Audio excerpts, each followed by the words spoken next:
कर रहे कर यूट्यूब पे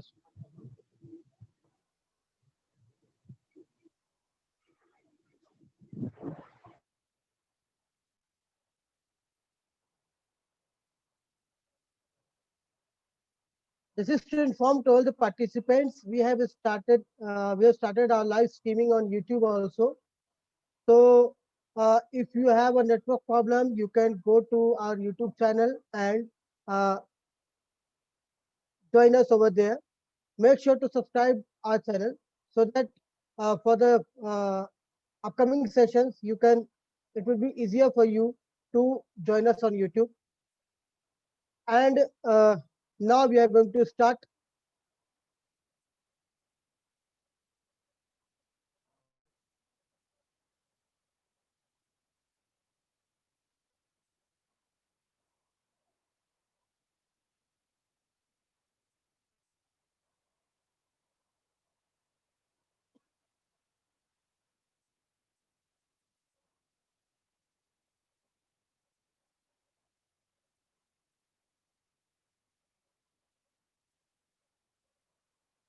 So good afternoon to all of you.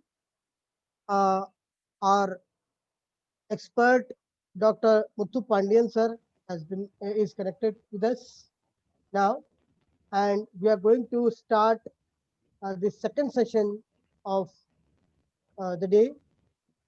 And total, it will be the fourth session of this workshop.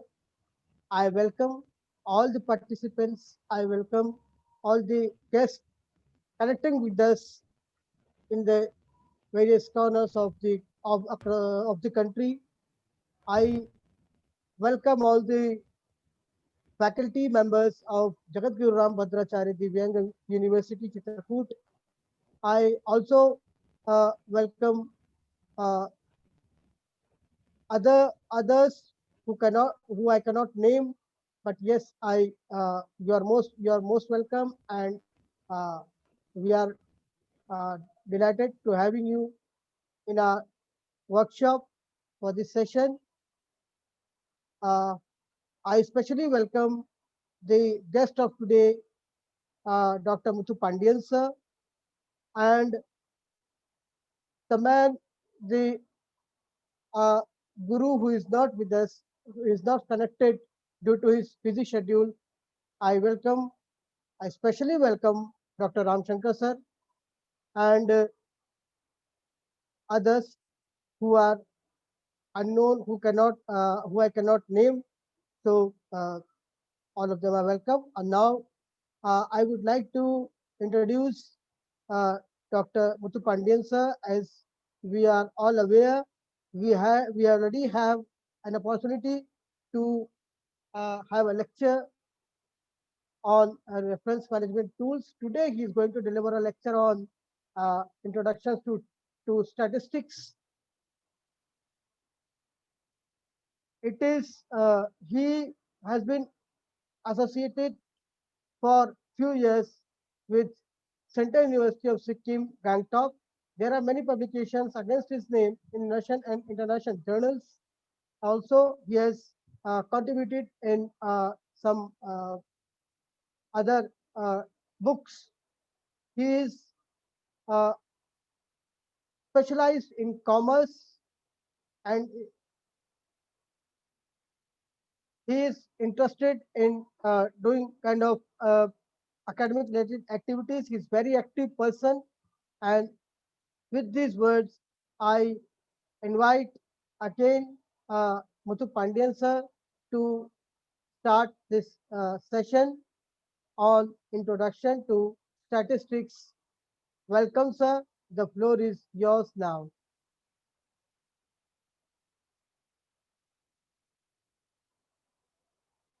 Pandian sir, can you hear me?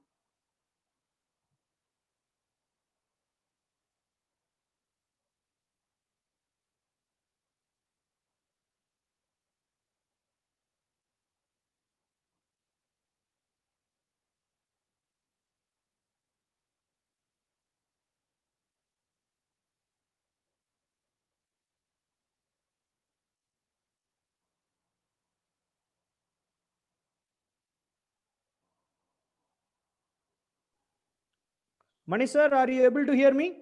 Yes, sir. Yes, sir. Yeah, yeah. Thank you. Thank you so much, sir. Thank you, sir. Yes, sir. Please start. Uh, Yeah. yeah. Thanks for your introduction. I will start my lecture with this today on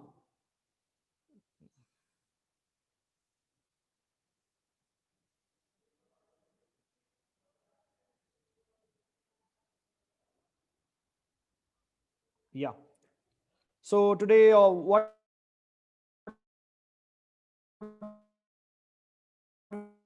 to talk about is practicing in my interested area is a business statistics, and it used for a managerial decisions. Statistics used for a managerial decision. So I'm a practical oriented guy. I'm not be a theorist. So I'm not going to touch upon any kind of formula and derivation kind of things. So I'm not going to talk about anything like that. So I'm just talking about that how we can use what type of exact situation for using the statistics or appropriate tools to take some business decisions as well as what kind of because the research is nothing but asserting a solution for Excuse me, particular sir. problems. Excuse me, sir. Yes. I'm really sorry to interrupt Yeah. you. Actually, sir, your Sorry, voice sir. is terribly breaking. Oh, is it? Yes, sir. Yeah, yeah. It is terribly Just a breaking. minute. Yeah, yeah. Now it is full, sir. Yes, sir, it is.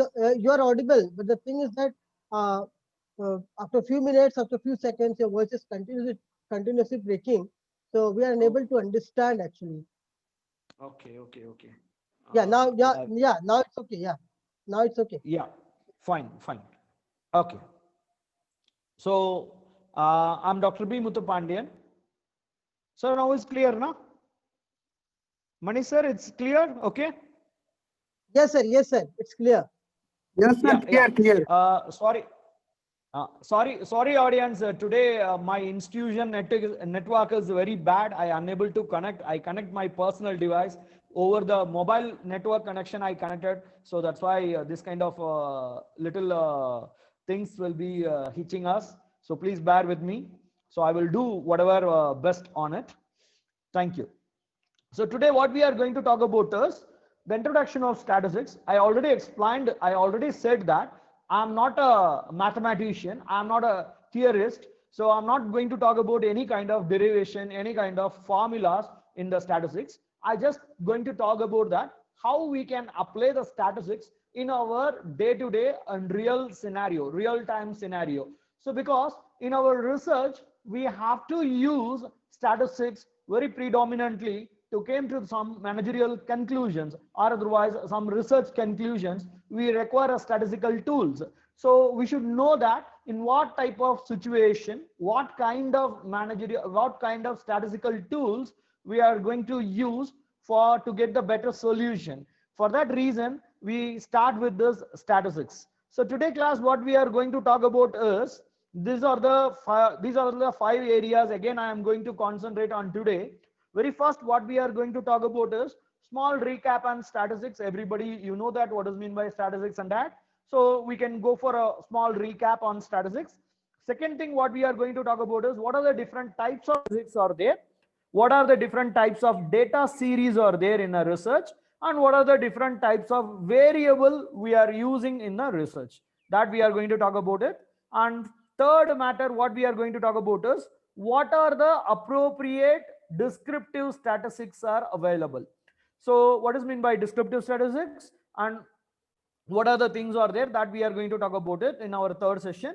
And fourth thing is we are going to talk about the little appropriate data visualization technique, because we know the very lot of different types of graphs are there.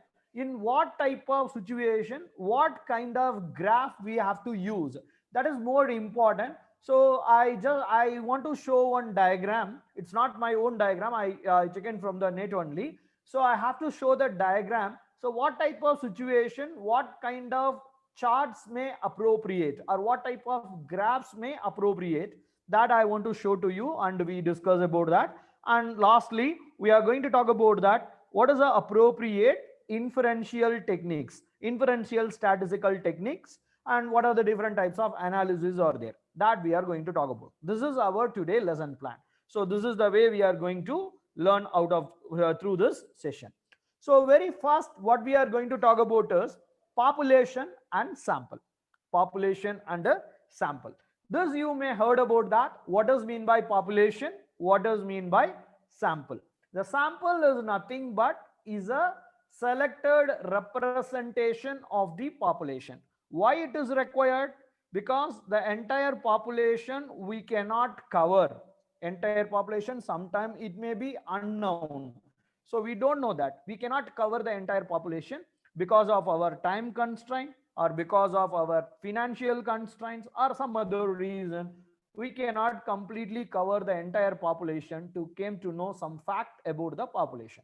In that situation, what we have to do is we have to take some sample out of it, and based on the sample we will determine the characteristics of the population, or we will estimate the value of the population. It is not a very big theory, it is not a rocket science kind of thing. Everybody we are using. And what I suggested to my students in the class is, your mother is a best statistician, because she know how to take a sample. When she's nowadays we are all boil the rice over a cooker, so that's why we don't have a experience to check how the rice is boiled or not. We will have a only count, 2 whistles comes, 3 whistles comes, we may came to the come to the conclusion about that our rice is boiled.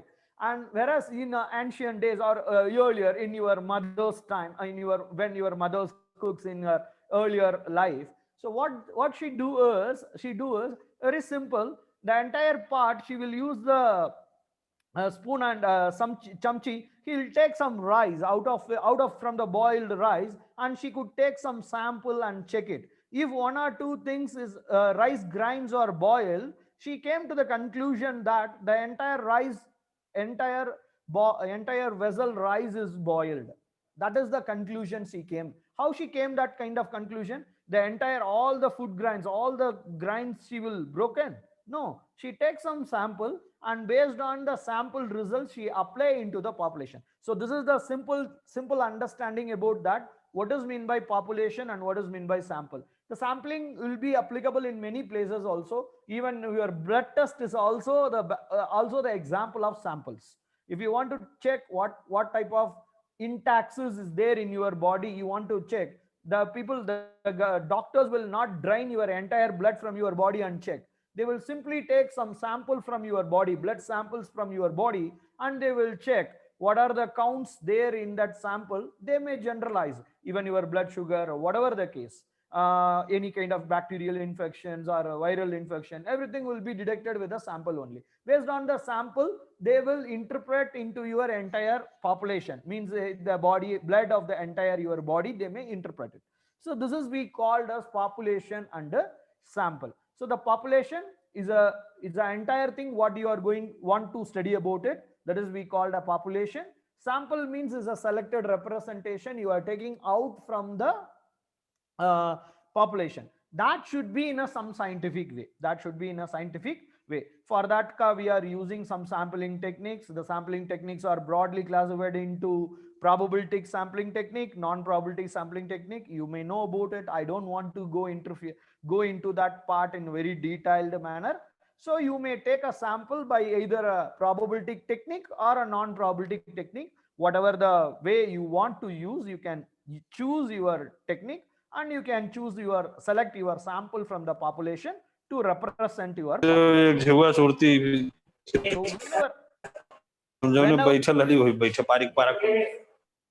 Whenever अरे उस नाम मतलब जो उन्हें पे है ये के बैठो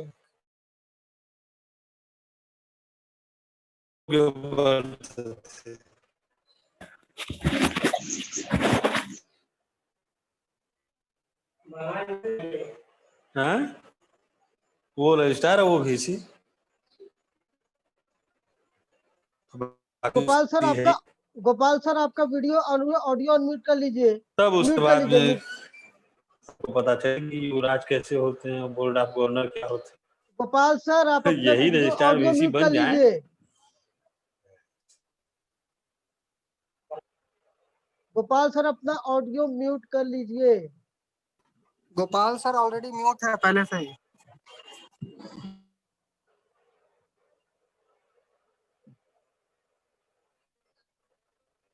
Pandyan sir please unmute yourself. हाँ?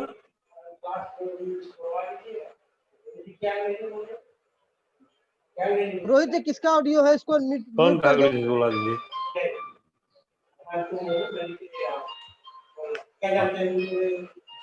ये गोपाल सर का ही है, म्यूट करने की कोशिश कर रहे हैं। म्यूट कर दो इनको। कर तो रहे हैं, लेकिन हो नहीं रहा है, पता नहीं क्या किया।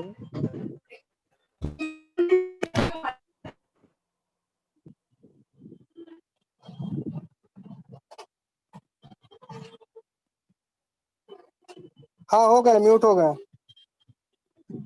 Pandyan sir please unmute yourself.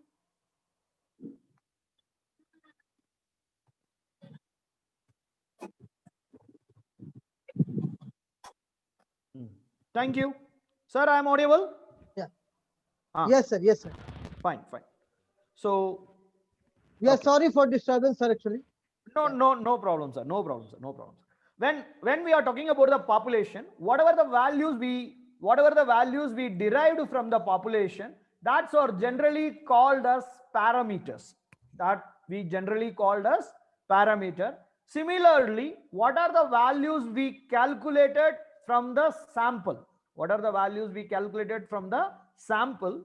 That will called as statistics. That is we called as statistics. For example, the population also we calculate the mean, that we called population mean. Population also we calculate the standard deviation, that is a population standard deviation. The population also we calculate the variance, that is we called population variance. The population mean, population standard deviation, population variance are called as parameter because these all values derived from the population. These all values we calculated from the population. That's why these are all called as parameter. So whatever the values you derived from the population is termed as a parameter. Likewise, if you take some sample, for that particular sample also you calculate the sample mean, the sample also you calculate the variance, the sample also you calculate the standard deviation. These values are generally called as statistics. So now you may cleared about that. What is the statistics? Statistics are come from the sample. Okay, for example, for your easy understanding, still we are all teachers, so that's why what I will do is I will give some example in the classroom, so then only everybody can easy to understand. I am not going to any specific because we are on a heterogeneous group, we are here. So that's why what I will do, I will give a classroom example. For example, in your classroom, totally 30 students are there. You want to know about what is your classroom mark. What is your classroom average mark? For that, what you will do, you can do two way. How do you do it in two way? Entire 30 students, you collect the mark and calculate the average. This is we called as population average, because the entire 30 students you are collecting, you are having only 30 students in the class. So that is the classroom average you want to calculate. The 30 students, entire 30 students, you collect the data and you compute the average. This is we called as a population average. This is we called as a population average. This is we called a parameter. Instant of you are collecting the data from the entire 30 people, what you will do is randomly you selected any 5 people. Randomly you selected any 5 people from out of this 30 students. Then you collect the marks from this 5 students and you will calculate the average of this particular 5 student means sample. This is we called a sample mean. This is we called statistics. So whatever the value is derived from the sample, it's generally called as statistics. Okay, so we can calculate the various parameters, so various values through the population as well as the statistics. So both are I displayed here. Generally they are using some notations, so you may able to see in the screen. So something we called as a population parameters means these all values are derived from the population. Likewise, something the similar equal things we may calculate in the statistics. The sample means that will call termed as a sample statistics. So you may see in this screen, you may get the population mean, sample mean. So the population mean ka you will use the sigma symbol, and sample mean ka you will use x bar, small x bar. Likewise, the population standard deviation, you will use the standard deviation symbol. They may call it as a sigma, and then you may call it a sample standard deviation is denoted by small. Like a population proportion is a capital P, sample proportion will be denoted by small p. When the entire population size should be used by a capital N, and the small sample size, sample ka size will be denoted by small n. Likewise, in each and everything, we are having a separate notation. Generally, the population parameters are marked in a Greek letter. Marked in a Greek letter. Okay. So the sample statistics are in a italic Latin letters, and then it should be in a small in nature. Small case they use. The capital case will be used for a population parameter. So this is the basic difference between the sample values and the statistical sample values and the population values. Generally, you want to understand here is sample values are called as statistical values. Population values are termed as a parameter values. That is, we call parameter. Fine. Now we will move to the next part. What does mean by statistics? So I like this context Cowden definition very much, because he is giving a very lucid or very simple definition for a statistics. So the statistics is having again a 4 different areas, or otherwise it's a 4 pillars of statistics. 4 pillars of statistics. What is the 4 pillars, or what is the 4 areas of statistics is? Very first, they are going to talk about the collection of data. Second is presentation of data. Third is analysis of data. Fourth one is interpretation of data. So these all will talk about the data.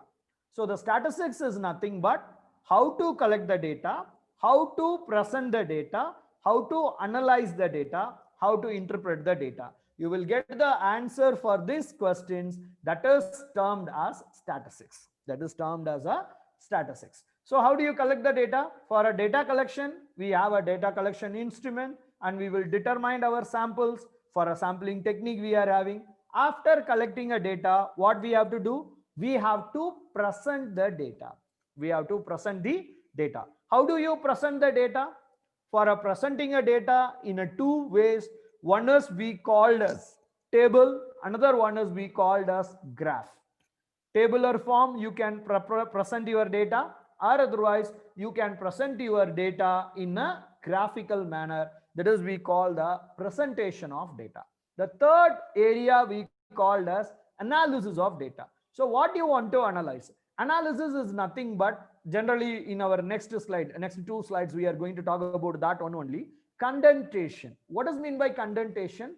Based on the huge amount of data, we came to know that summarized form. That is, we call analysis data. We have to do some analysis to take some input, or we take some information. For example, this is the main process of data.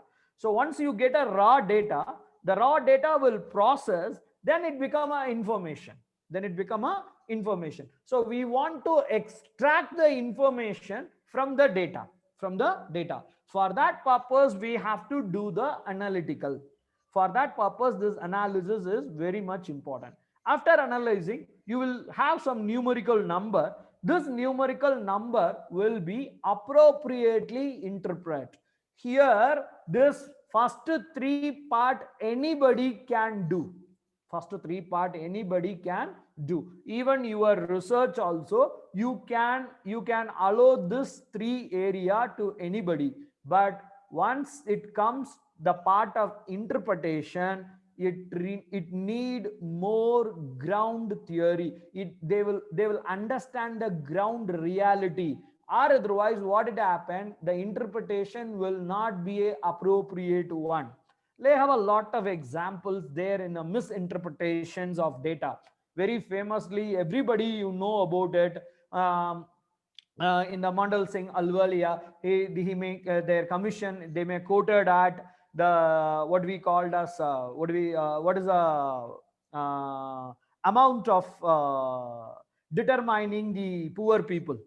Okay, somebody, they may get a 48 rupees or 46 rupees, the people will become rich. These kind of interpretation, how it comes? Because they don't know that ground reality. Whatever the number it comes, they cannot interpret. For example, I will give example in a live case. For example, if you want to come here and you can analyze for a sake of understanding, you will take in Sikkim around 1 lakh cars are there in Sikkim. In total Sikkim, we are having more than 1 lakh cars are there. Okay, out of the Sikkim population is somewhat around 6 lakh to 6 lakh. So this data I will give to you. What type of interpretation everybody should write? What type of interpretation they should be right? Every 6 persons, 1 person is having a car. Every 6 person, 1 person is having a car in Sikkim. This is the way you have to write the interpretation. But this is not a real scenario in Sikkim. This is not a real scenario in Sikkim, because this is the misleading interpretation. Because what happened here in a house, some houses, many of the houses here in Sikkim, they are having a 2 cars, 3 cars. Okay, so in that case, interpretation is playing a very important role when to come a research. So when you are going for an interpretation of the data, you require some special knowledge about the problem and the real scenario, because that are all playing a very vital role to interpret the data. When we talk about the collection of data and interpretation of the data, so these are all the things we are doing generally. The collection of the data, we already talked about it. The data may be collected in 2 forms. One is we called as census, another one is we called as sampling. This is we called a method of data collecting. So what we are going to collecting a data is collected by a census method, or otherwise data is collected by a sample survey method. Sample survey means we are going to collect the sampling technique. We are using a sampling technique. And then next is what we are going to do is what type of data we are going to collect. We are going to collect the primary data, or we are going to collect the secondary data. What is meant by primary data? Primary data means it is a very first-hand information. This type of information is not readily available. So researcher, for his own research purpose, he is going to collect this kind of data directly from the respondent. That is we generally called as a primary data. Secondary data means the data is collected and kept it for some other purpose. That data will be used by researcher for his own research work. That is we called as secondary data. Generally, the our financial data are generally comes in a secondary data basis. And census report and the statistical department, government of statistics, department of statistics, and every government is having a statistical department. They are also having a lot of secondary data. That is also sometimes we used for our research purposes. And second is the presentation of data. The presentation that we are talking about, that we may use a tabular form or otherwise a graphical form for representing our data. And analysis, when we talk about the analysis, we are going to calculate the central tendency, dispersion, correlation, and regression. So these are all the very common analysis I am mentioning. Till more some sophisticated, some what we called robust techniques are there. That are all we are not going to talk about it, because it is our introduction statistics. So that's why we are very generally talking about the very basic items of statistics only. And then finally interpretation, that I already tell that it requires some high degree of skills and experience to interpret our data. And next, what we are going to talk about is 5 important functions of statistics. Sorry for this slide, because some of the information is not visible in my mobile phone. After the program, you may get this PPT from your organizers. All the participants, you will get the entire slide, what I am teaching here. So in that slide, you may get all the information. I hope. So these are all the 5 important functions. Why we are using a statistics? Very first thing is called as condentation. What is meant by condentation? Condentation is nothing but what we are going to do here is we make the large amount of data into a few observations, large amount of data into the few handful information. We will summarize our data. Why we want to summarize our data? Then only you will get some idea about the data.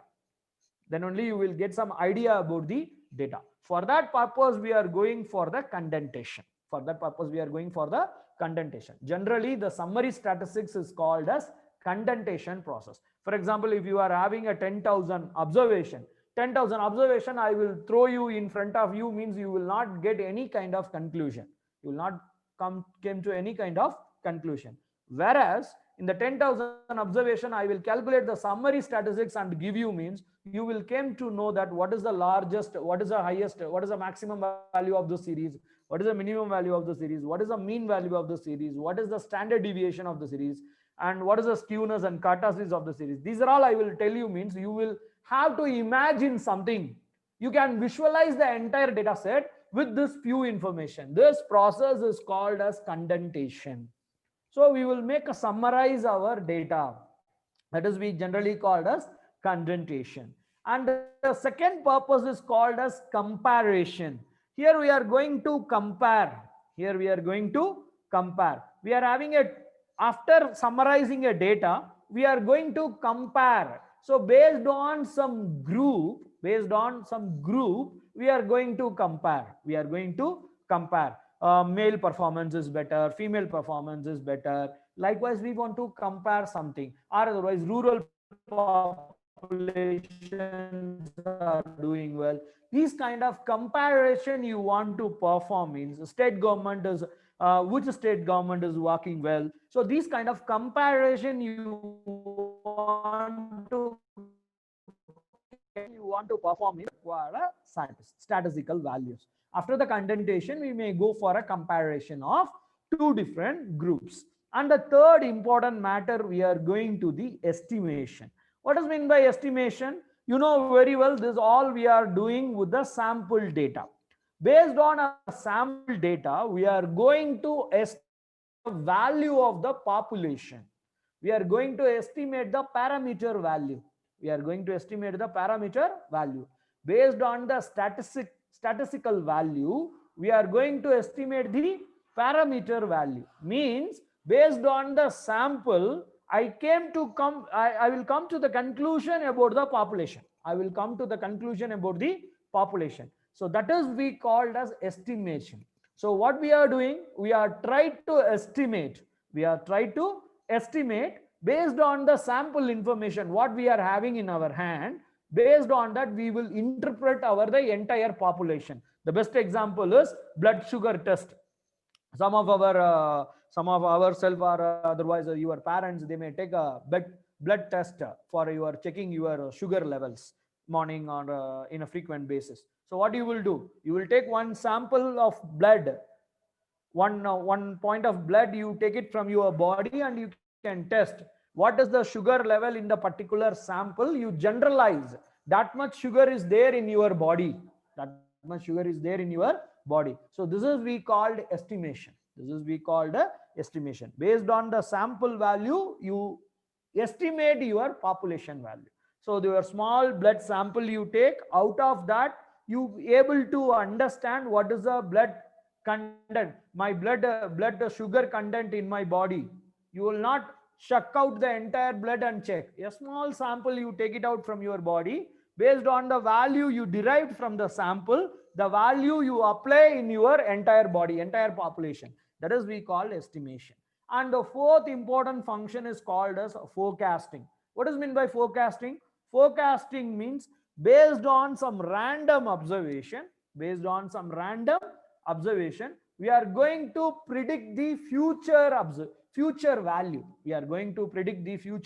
value. For example, last 10 days or last 3 months or last sales figure, able to predict what is the sales value for the next 1 week.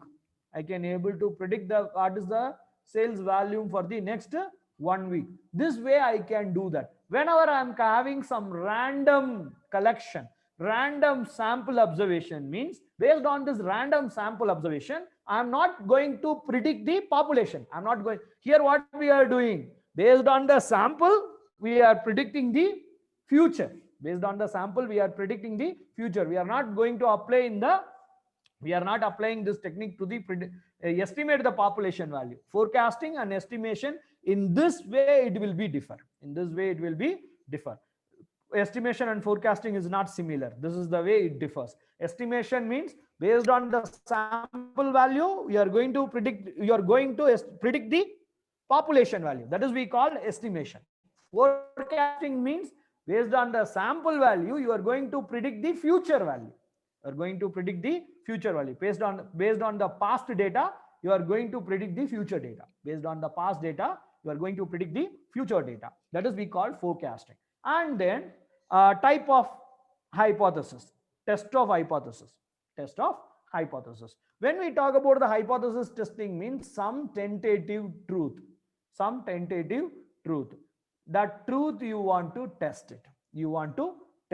For example, somebody, they may ask how long it will take from air to Varanasi to Delhi. So how you will tell some random numbers? How do you tell the some hours? It will take 3.5 hours. It will take 2.5 hours. You are saying. And many example. If you are come to the marketing field, I can give it. In a lot of vehicles, they are claiming my vehicle is giving around 70 kilometers per liter.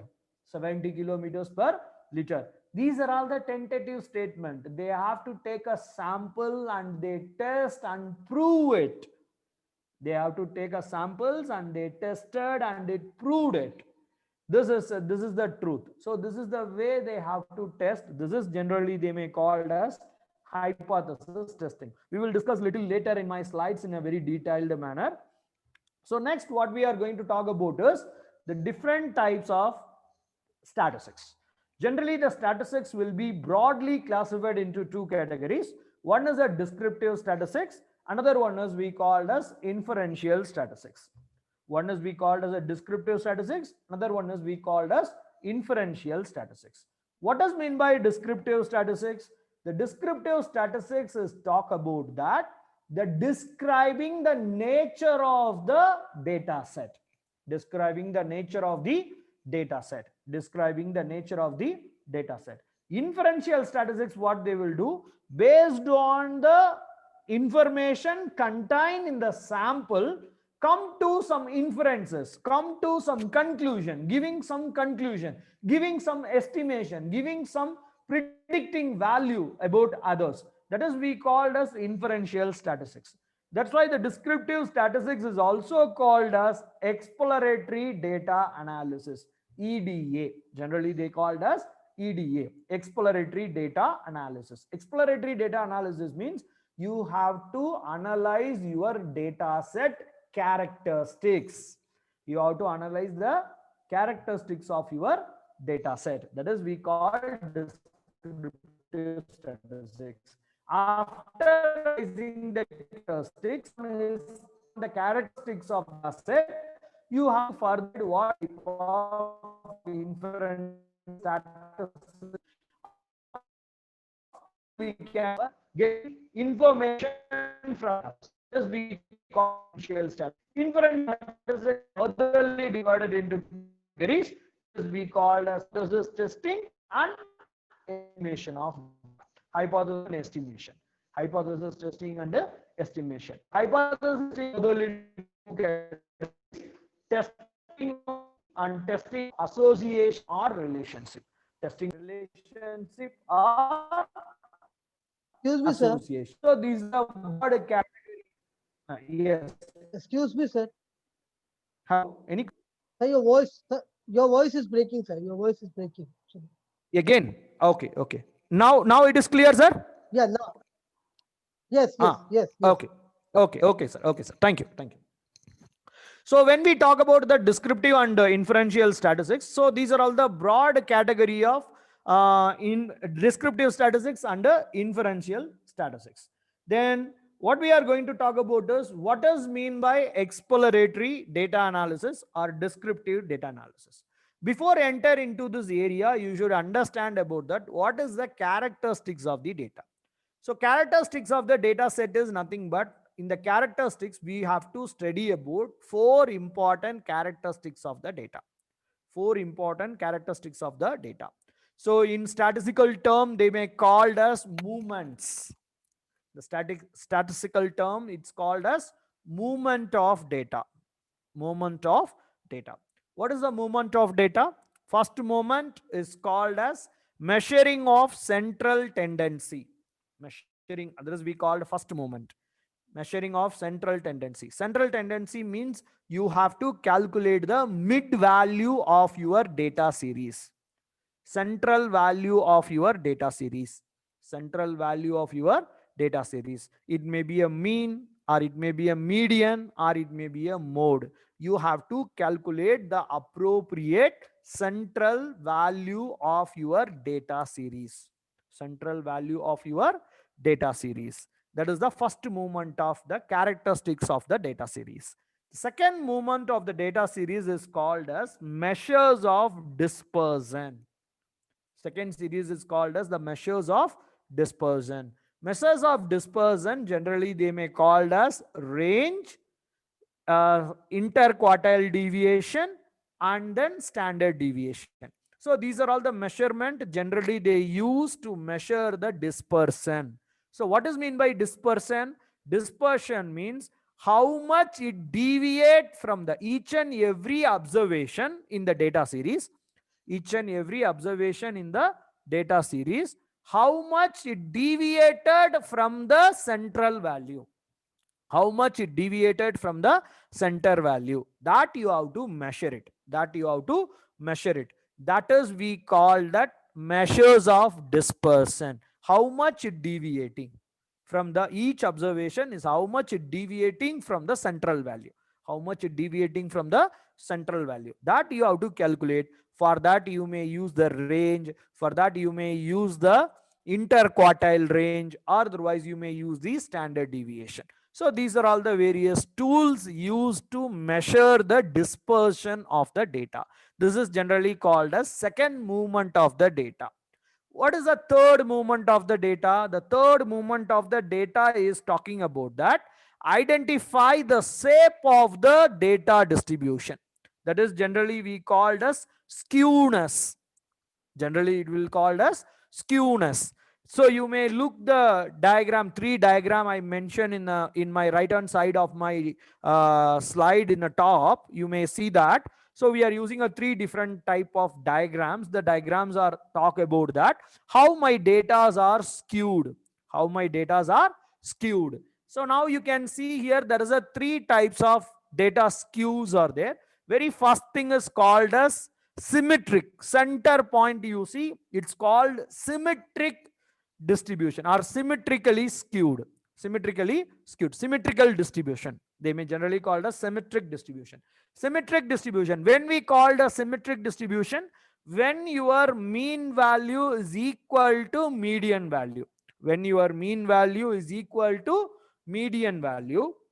When your mean value is equal to median value, that is generally they may called as symmetric distribution. The other 2 distributions are called as unsymmetric distribution.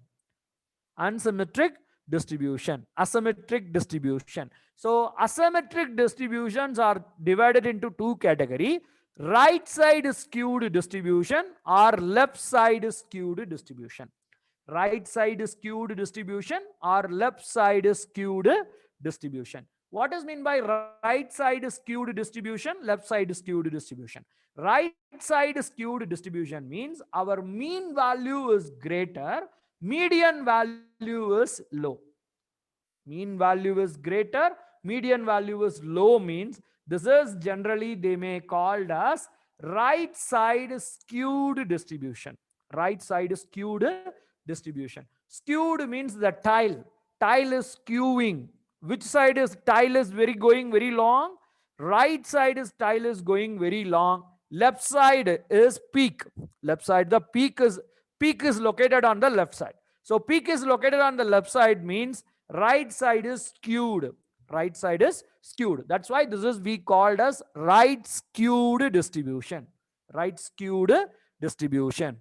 Okay. And then when we come to the when we come to the left skewed distribution, means our mean value should be less, median value should be greater. Mean value should be less, median value should be greater. This is we called as left skewed distribution.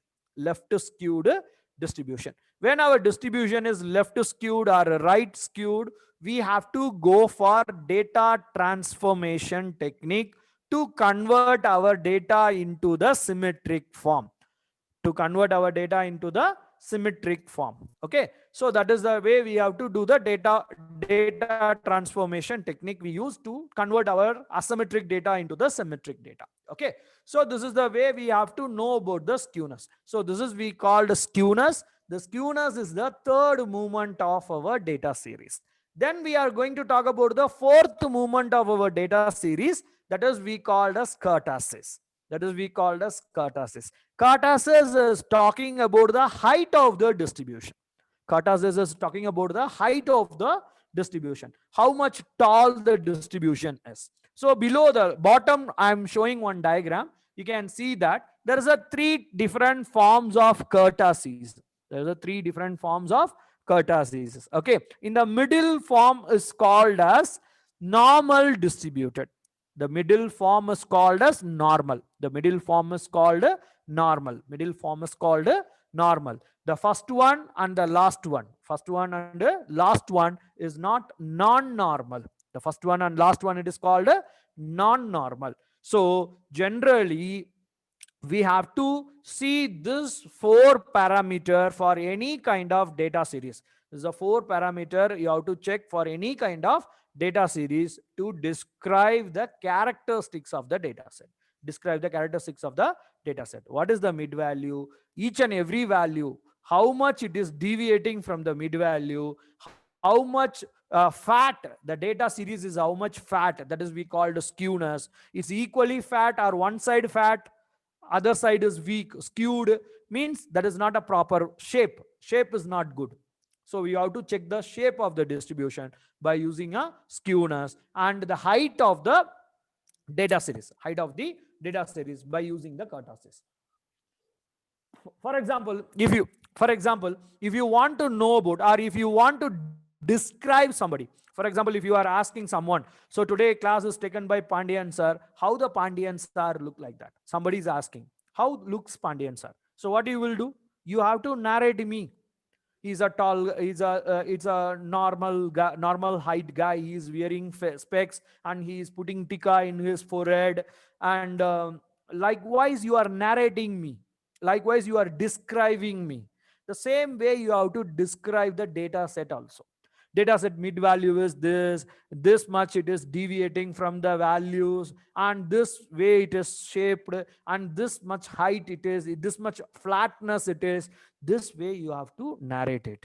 So that is the 4 movements of data. So this all the 4 movements you have to calculate. Whatever the type of analysis you want to start, the first step is called as descriptive statistics. You have to run and you have to describe your data set. That is a precursor of any kind of analysis. Okay, so this is what about our descriptive statistics.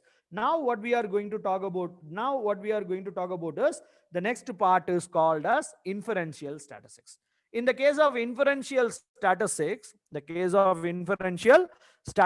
we are going to talk about 2 important matter, because inferential statistics is divided into 2 categories. Because under the inferential statistics, we are going to study estimations, and another one is we are going to study the hypothesis testing. Very first, what we are going to talk about is estimation. So when we talk about the estimation, what is meant by estimation? Based on the sample values, we are estimating the population value. Based on the sample value, we are estimating the population value. Based on the sample value, we are going to estimate the population value. When we are estimating the population value, or when we are estimating anything, we are having a 2 types of estimation. When we are having a estimation, there is a 2 types of estimation. One is we called point estimation, that is we called as single number.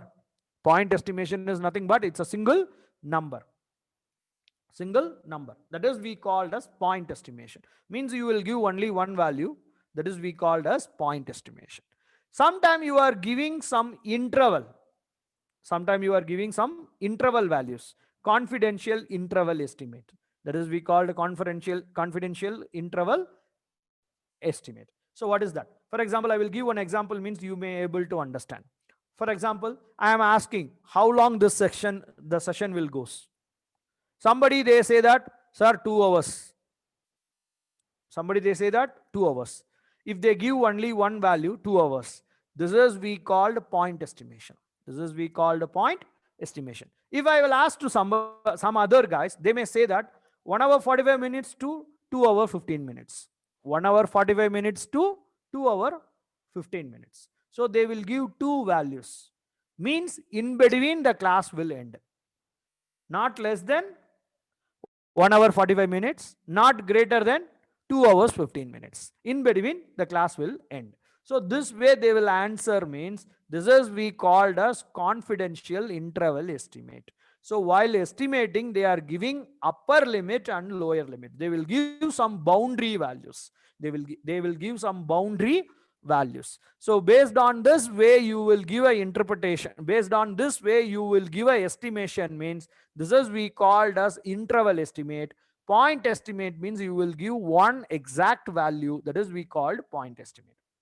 So if you have a point estimate, can you convert the point estimate into interval estimate? Yes, very well we can do.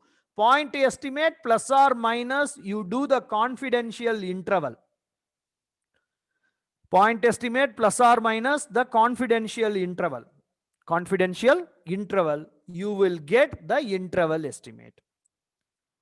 Okay. So how to get the confidential interval? The confidential interval will be calculated by confidential level multiple by margin of error. I will promise you, I am not going to talk anything about any numerical derivation and that. That's why I don't want to explain very much here. So I just tell only one thing here is point estimate. Whenever you are adding some confidential interval into the point estimate, you may convert the point estimate into the interval estimate. Point estimate into the interval estimate. Okay. So this is a simple way. What they will do is, the point estimate is the mean value. Interval estimate, you will add the standard error. There is a margin of error. Standard error multiple, margin of error multiple by confidential level.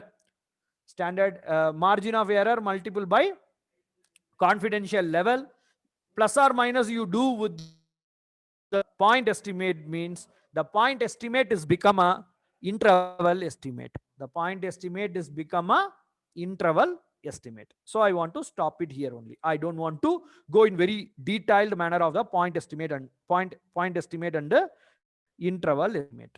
And the next part what we are going to about is the second part. Next part what we are going to talk about is the second part of our inferential statistics is hypothesis testing. So what does mean by hypothesis? The hypothesis is a statement, assumption or claim about the value of parameter. Okay. So what we are doing is, we are not talking about the sample. Based on the sample, we are going to make a statement, or we are going to make an assumption, or we are going to make a claim about the population. About the population. Again, you will, whenever we are talking about the hypothesis, you come back to my example. What example I am given? Hero Honda bike or some bike company, they are claiming their bikes are provide 60 kilometer per liter. 60 kilometer per liter. How they able to say this? Whenever they are producing a bike, they will ride and they will check. They will put 1 liter petrol, immediately they will ride and check. They will do like that. No. They are producing lakhs and lakhs of vehicles, but they are not tested everything. What they will do? They will randomly select some sample bikes from their production unit. They randomly select some sample bikes from their production unit and they tested and that test average value is 60 kilometer per liter. So what they will do, based on the sample observation, they may generalized into the population. They may generalized into the population. The sample result, they will generalized into the population. That is we called as hypothesis. So they tested, they will take a assumption, my bikes, our bikes are giving 60 kilometer per hour per liter. Like that, they will take a assumption, that assumption or otherwise that claim, the statement to be checked with the help of sample observation, random sample observation, by random sample observation. The same way, I want to know that what is the average mobile spending of youth in Sikkim. I want to know that, or I want to prove that. I want to prove that the average mobile spending of Sikkim youths are greater than 300 rupees per month, or otherwise 200 rupees, greater than 200 rupees per month.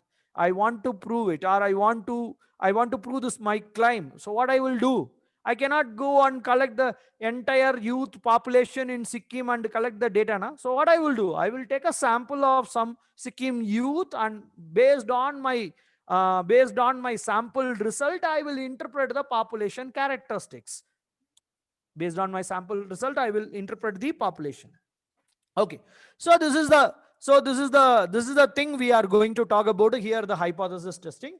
When we talk about the hypothesis testing, we have to follow 5 steps. We have to follow 5 steps.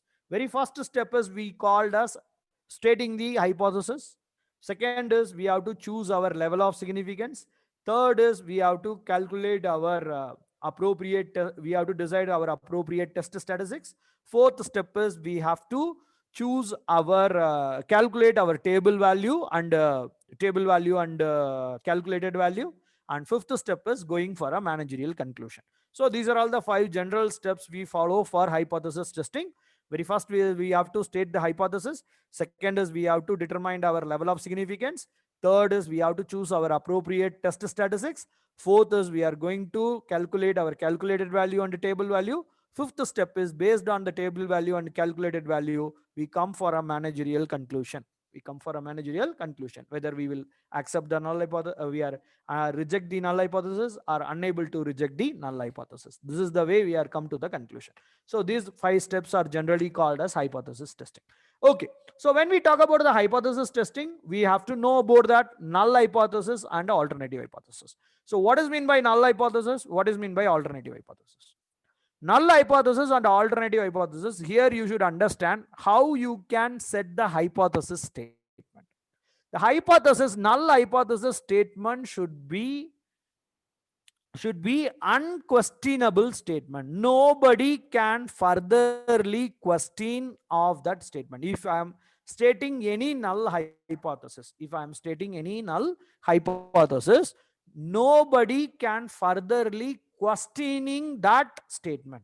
Nobody can furtherly questioning that statement. In such a way, you have to framing some statement, such a way you framing some assumption, such a way you have write your claim means, that is we called as null hypothesis. I will give an example. Then you may easily understand.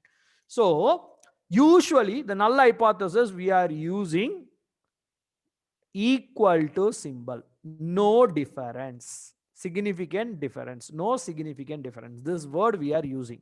Why we are using this word? The secret behind is equal to and no significant difference means nobody will questioning further us. For example, you want to test whether the male student are best, female student are best. Whether the male student are best, female student are best. You want to test it. You want to test the hypothesis like this: male student performance are best or female student performance are best. So you want to test this performance of male student and the female student. In that situation, how do you frame the hypothesis? How do you frame the hypothesis? Here, that is very important thing is, you should frame a hypothesis in such a way nobody can questioning your null statement. For example, if I am saying male are greater than female, males are greater than female, male performance are greater than female performance, then what happen? Females are come and fight with me, sir. How you can say that? What proof you are having? How you may put the statement like this? They may raise too many questions. The similar way I will put it in the opposite also. Females are greater than male. Again, the male will come and fight with me, sir. How you can say like this? What proof you are having like this? So how do you avoid this all? Simply I say that male and females are equal. Now nobody will questioning me. Male also no question, female also no question. So that's why whenever we are stating a null hypothesis, we use the equal to symbol in mathematical way, or otherwise we are using a statement format, means we are using no significant difference. No significant difference. When we are using these words or this symbol, means nobody further questioning in the particular statement. When we come to the alternative hypothesis, the null hypothesis is, the alternative hypothesis is just opposite to the null hypothesis. What you stated in the null hypothesis, that is just opposite to the alternative hypothesis. So in the null hypothesis, what we will put? Male performance are equal to the female performance. So what we have to write in the alternative hypothesis? Male performance is not equal to the female performance. Male performance is not equal to the female performance. In such a way you have to write. Now in this way you have to write. So that is we called as alternative hypothesis. So simply you keep it in your mind. In a normal hypothesis statement, equal to symbol will be used for a null hypothesis, not equal to symbol will be used for the alternative hypothesis. But the alternative generally the hypothesis will be divided into two categories. That is we called a directional hypothesis or non-directional hypothesis.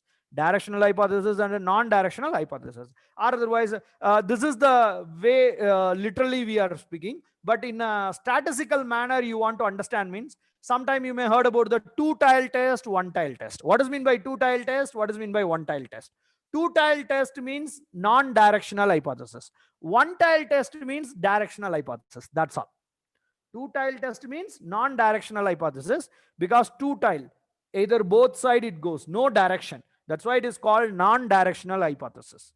It is a one-tile means is called a directional hypothesis. Either it goes the right-hand side of the distribution or it goes the left-hand side of the distribution. That's why it is called a directional hypothesis. So whether my hypothesis is a directional hypothesis or non-directional hypothesis, which part of the hypothesis is deciding?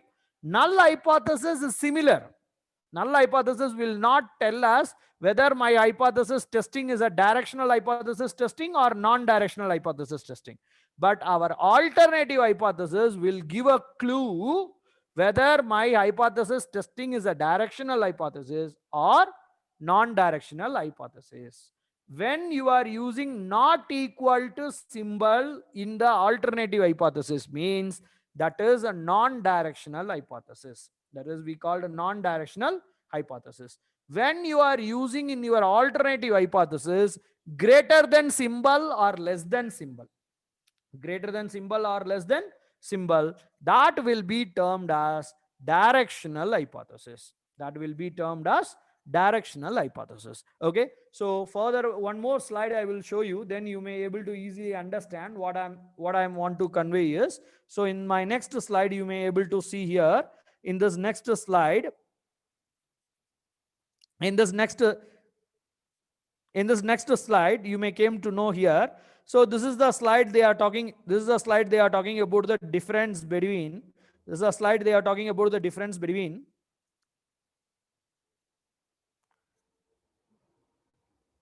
this is a slide they are talking about the difference between, this is a slide they are talking about the difference between one tile test and two tile test, two tile test and one tile test. When your alternative hypothesis is denoted by HA, alternative hypothesis is denoted by HA, alternative hypothesis. Null hypothesis is denoted by H0, null hypothesis is denoted by H0. H0. This is we call null hypothesis and alternative hypothesis. So you may able to know the symbols here. You may able to know which is a two-tile test. That is we called a non-directional test. Two-tile hypothesis are non-directional test, and one-tile hypothesis are called as directional test. One-tile hypothesis are called as directional test. So this chart will help you to know about it. What is the one-tile test and what is the two-tile test? And next, what we are going to talk about importantly is called as level of significance. Level of significance, level of confidence. Level of significance and level of confidence. These are all the two important words in the hypothesis testing. Level of significance, level of confidence. One thing you understand very clearly here, we already studied one thing. Confidential level. Confidential level is different from level of confidence. Confidential level is different from level of confidence. Okay? Level of confidence and confidential level are entirely different. Confidential intervals are entirely different. That is the note I will give it at the end of the slide. You may able to see that level of confidence and the confidential intervals are not same. Both terms are entirely different. Both terms are entirely different. Okay. Here what we are going to talk about is level of significance and level of confidence. What is meant by level of significance? Level of confidence. For example, if you are test something, how much error you allow. How much error you allow.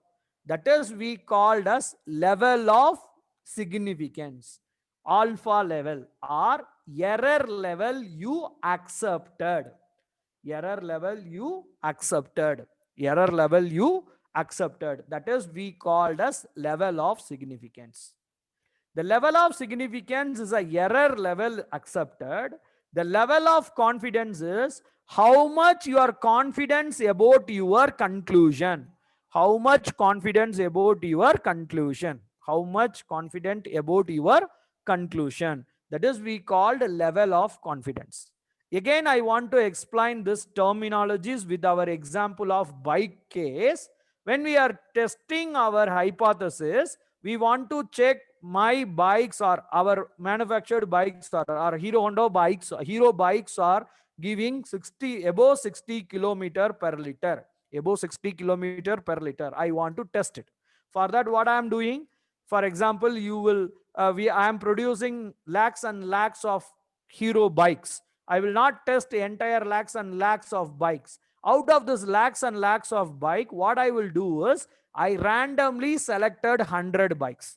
I randomly selected 100 bikes. Now I will tell you the different scenarios. Now I will tell you the different scenarios. Okay.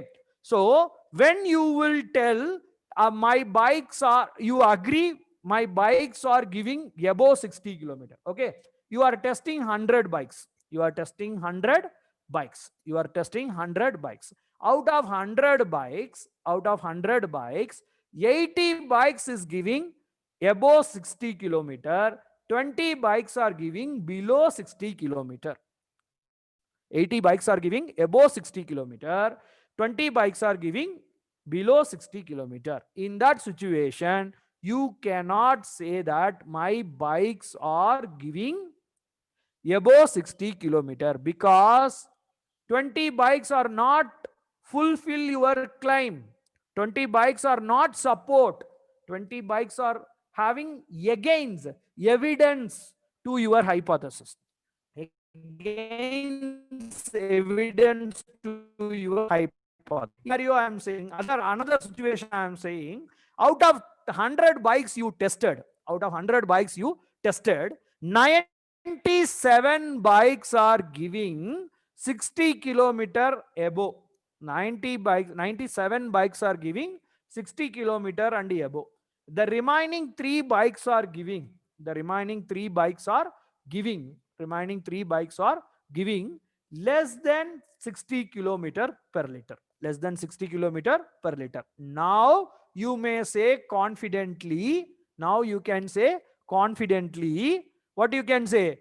Sir, my climb is true. My climb is true. My bike almost it giving 60 kilometer above per liter. How do you say that? You are testing 100 times. Out of 100 times, 97 times it giving above 60. Only 3 times. It's a very minor thing. So you may fix some error limit. That way, every time whenever you are using a hypothesis testing, you have to set some error limit. So that's why they are keeping 5% error. 5% error. Out of 100 times, 5 times result will not come. No problem, we will agree. But above 5 times it comes, we will not agree. Above 5 times it will come, it will not agree. For example, if you are cooking, okay, 100 days you are cooking. 100 days you are cooking, okay. So 100 days you are cooking. Out of 100 days, 2 days or 3 days, you will put little over salt. You put little over salt, okay. So people will not bother it.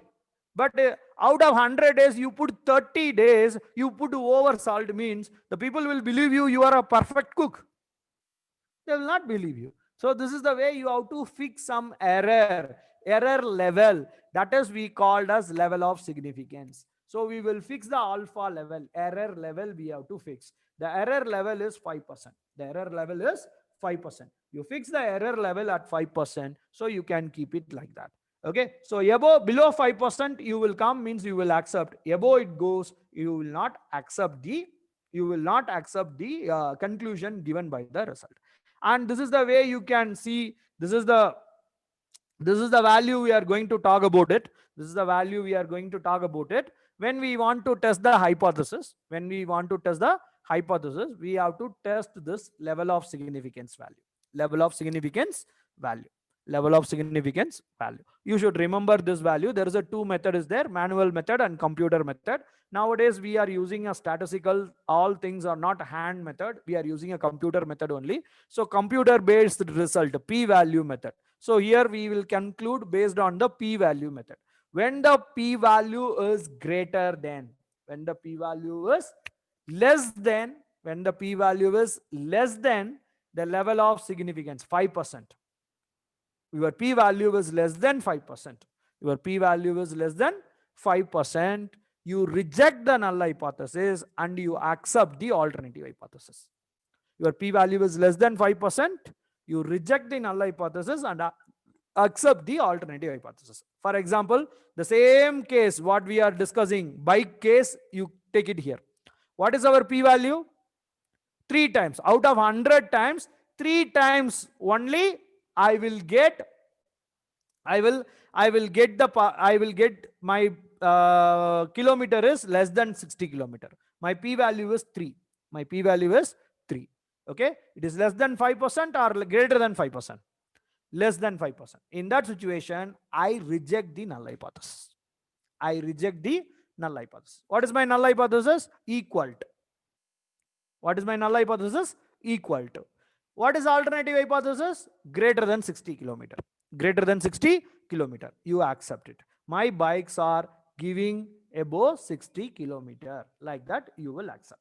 In case, another example I will tell. I am testing the first scenario. What did happen?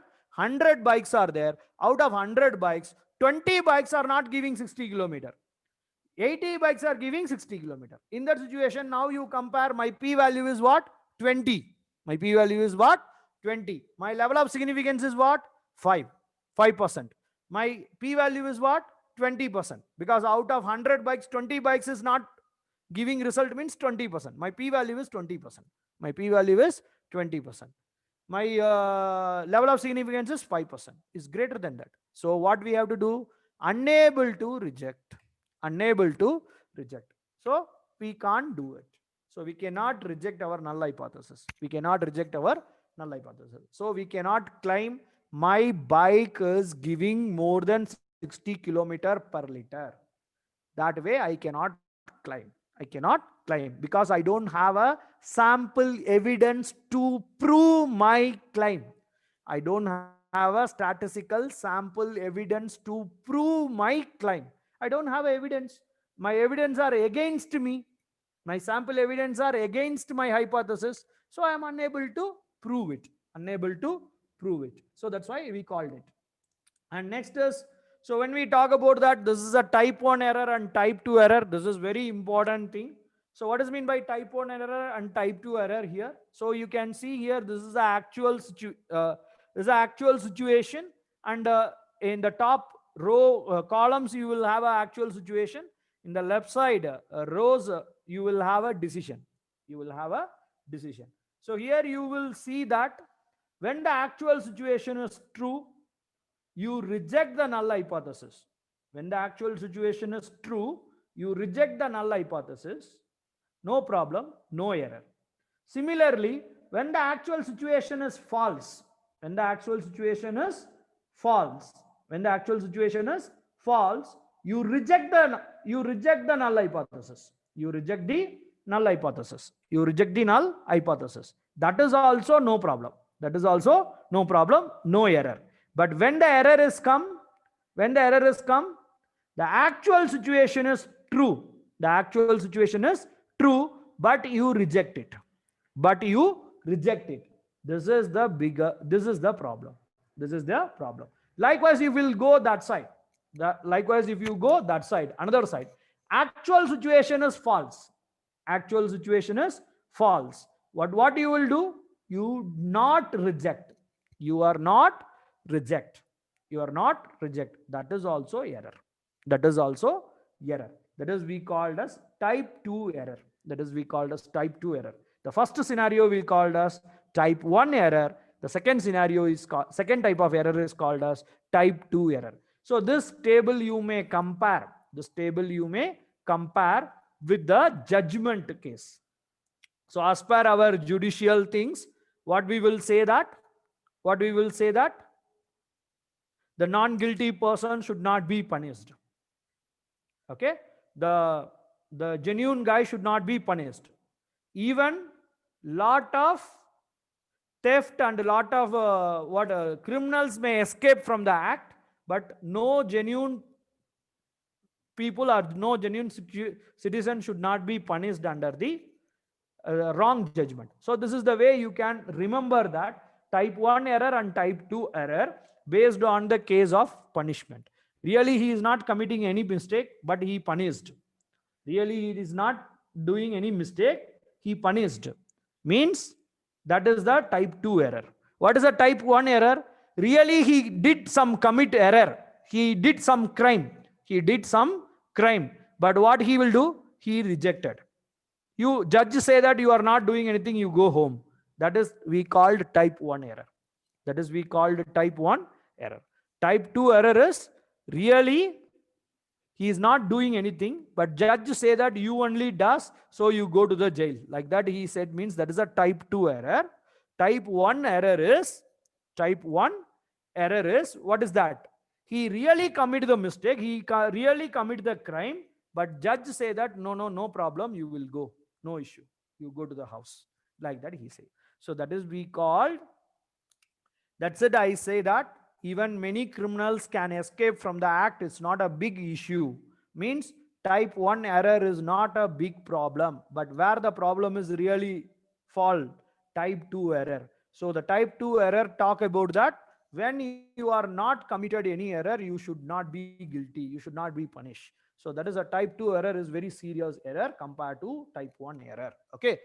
So in that case, we have to talk about that how we can, what is the relationship? The type 1 error and type 2 errors are, you cannot eliminate completely, because if you increase one, if you reduce one error, it will be lead to increase the another error. Type 1 error you reduce, type 2 error will increase. Type 2 error will be increase. Likewise, if your number of sample will decrease, your type 2 error will increase. Your type 2 error will increase. Whenever your deviation, variation among your sample, variation among your sample, variation among your population, when the variation among the population is high, your error, type 2 error will increase. Type 2 error will increase. So these are all the relationship with the type 1 error and the type 2 error. Type 1 error and the type 2 error. Because the type 2 error is very serious, you have to take care about the type 2 error to avoid the type 2 error. And when we talk about when we come about the different types of data set. So generally the data sets are classified into the three broad categories. One is the cross-sectional data sets. Second is time series data set.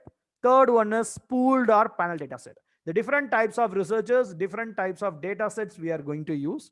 Different types of data set, we are going to discuss the different types of data. Different types of research, we are going to discuss the different types of data set. The first data set we called as cross-sectional data set. What is a cross-sectional data set? The cross-sectional data sets are data sets collected one point of time from the different individuals.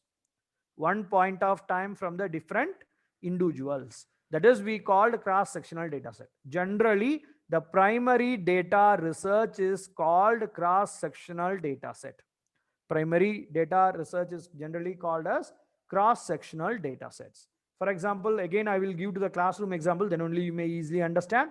So in the classroom, you are having a 30 student, you go and collect their final semester marks, or you go and collect their previous semester marks. You go and collect the previous semester marks. That is, we call cross-sectional data set. Here you are collecting data at one point of time from the different individual or different unit of observation. Different unit of observation. That's why this is we called as cross-sectional data set. That's why it is called as a cross-sectional data set. When we talk about the time series data set, the time series data sets are slightly different. The time series data sets are generally talk about it. The data are collected in a different point of time from one observing unit. From one observing unit. For example, you are collecting one particular student, all the semester marks. You are collecting one particular student, all the semester mark. All the semester mark. That is we called as time series data set. That is we called as time series data set. When we called a pooled or panel data set, when we are collecting time series as well as cross-sectional data set. This clubbing of these two characteristics is called as pooled data set or panel data set. Example again, 30 students, all semester marks you are collecting. 30 students, all semester marks you are collecting means the data set is called as pooled data or panel data. Pooled data or panel data. When we talk about the different types of panel, it's called long panel, short panel, balanced panel, unbalanced panel, fixed panel, rotating panel. So these are all the different types. Again, due to the time constraint, I will not go to this in a very detailed manner here. I just move to the next important area is called as variables. What are the different types of variables are there? Generally in our research, we are gathering the variable. First of all, you should understand what is meant by variable. When the values are vary from one observing unit to another observing unit, one observing unit to another observing unit, that is termed as variable. That is termed as variable. When some data are not varying, that is not called variable. For example, again the classroom example itself you will come. You go and ask them, what is your date of birth? What is your date of birth? You ask to the 30 student will give a different dates. That is a variable. That is the variable. Instead of that, what class you are studying? You are entering into the class. You ask what class you are studying, or otherwise what course you are studying. You ask to the 30 student, means 30 student will giving a same answer. Why should you want to collect that? That is not required. That is not a variable. That's it I'm saying. So you should understand about that what is mean by variable. Variable means each and every observing unit is ready to give a different values, means that is we called as variable. That should be measured. That should be measured. When the all observing units are giving a same number or same information, same data, means we need not to collect that data, just observe, we will get that information is enough. We need not to record it and we need not to collect it. Okay, so when we talk about the variables are broadly classified into two categories. One is a categorical variable, another one is we called as quantitative variable. Categorical variable means it not measured in a numerical form. It not measured in a numerical form. When it comes to the quantitative variable, the quantitative variables are called as a numerical form. Generally, the variables are classified qualitative variable, quantitative variable. The qualitative variables are called categorical variable. Quantitative variables are called values are measured in a numerical form. Well, first we will talk about the categorical variable, then we will come to the quantitative variable. In a categorical variable, furtherly divided into three categories. Very first one is a binary variable. So what is a binary variable? Only two options, either yes or no kind of thing. Okay, true or false. These kind of variables are called as binary variable. Binary variable. Here we are having only true or false, either this side or that side, like that only. There is a two options only. So these type of variables are generally called as binary variable. Generally they called as dichotomous variable. Generally they called as methodologically they may called as dichotomous variable. Only two options, dichotomous. Okay, dichotomous variable. And the next category we called as a nominal variable. So the nominal variable means is just a variable, but there is no order between the variable. Means all the observing values are equal. All the observing values are equal. The best example is called as gender, male, female. Male gender, female genders are always equal. There is no discrimination between the male and the female. Okay. So likewise, if you take your caste, BC, OBC kind of thing, or if you collect your locality, rural, urban, these are all equal only. There is no significant difference between the rural and urban, like that. So there is no significant, there is no classification between. So these kind of variables are generally called as a nominal variable. And also this nominal variable is also called as unordered variable. Unordered categorical variable. Nominal variables is also called as unordered categorical variable.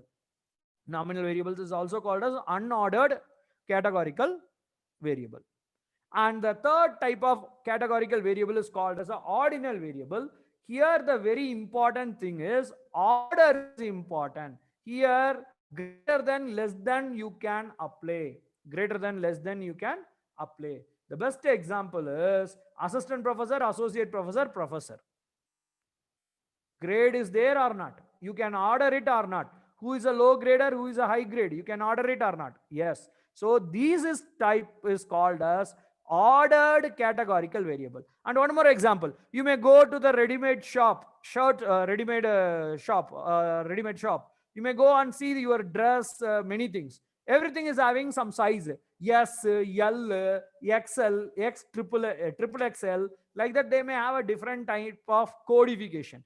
This is what? Ordered variable or unordered variable?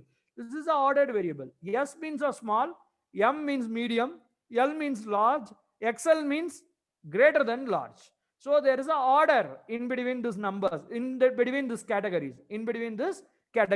That's why this is we generally called as ordinal variable or ordered categorical variable. Ordered categorical variable. Now all the categories we completed. Let me come to the quantitative variable.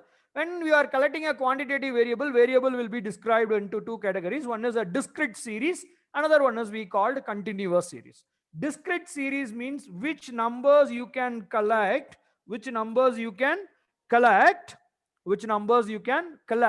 without any decimal point. If you are collecting the decimal point, it will be absolute nuisance.